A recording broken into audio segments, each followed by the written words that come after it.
Sebagian orang itu hanya memandang dan menyandarkan pernikahan seperti yang mereka lihat di TV saja, atau mereka berkiblat kepada kehidupan-kehidupan barat. Padahal Islam memandang pernikahan adalah sesuatu yang mempunyai maslahat yang sangat besar. Di antara maslahatnya yaitu menghindarkan kita dari perbuatan zina. Karena memang setiap dari kita tidak akan terlepas dari yang namanya zina. Mata zinanya adalah melihat sesuatu-sesuatu yang haram. Telinga zinanya adalah mendengarkan sesuatu-sesuatu yang haram atau suara-suara wanita dan yang lain sebagainya yang bukan mahram. Kemudian tangan juga bisa berzina. Kaki bisa berzina dengan melangkah kepada tempat-tempat yang tidak Allah Subhanahu wa taala sukai. Oleh karena itu, maslahat dari pernikahan adalah menjauhkan kita dari perbuatan-perbuatan zina, dan itulah yang didasarkan dan dilandaskan oleh ajaran agama kita, ajaran agama Islam yang sangat memandang maslahat dalam pernikahan. Kita tahu sama-sama ya, kalau orang-orang kan rata-rata berkiblat kepada barat. Padahal di barat itu pergaulan sangat bebas. Anak-anak mereka, putri-putri mereka yang sudah di atas umur 17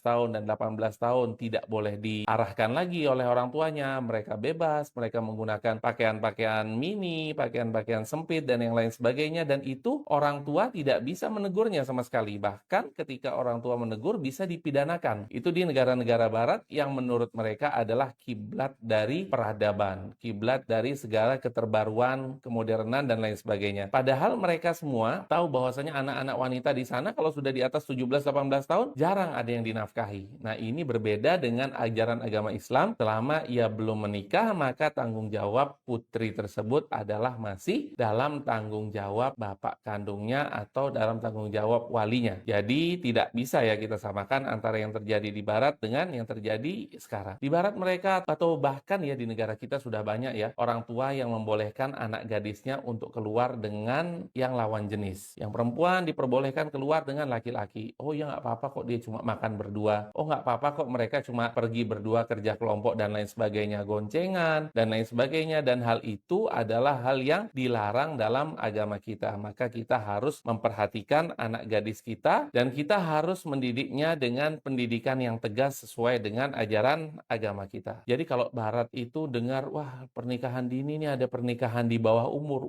langsung teriak paling keras, kok bisa pernikahan dini dan lain sebagainya. Padahal mereka ketika anaknya keluar malam sama laki-laki lain, nggak ada tuh teriak. Anaknya nggak dinafkahin ketika udah umur di atas 18 tahun, nggak ada teriak. Anak-anaknya memakai pakaian-pakaian yang tidak layak, tidak ada yang teriak. Tapi ketika ditanyakan, kok bisa seseorang Islam ini menikahkan anaknya yang di bawah umur, paling keras teriaknya. Padahal Islam tidak bermudah-mudahan dalam pernikahan dini ini atau pernikahan yang di bawah umur.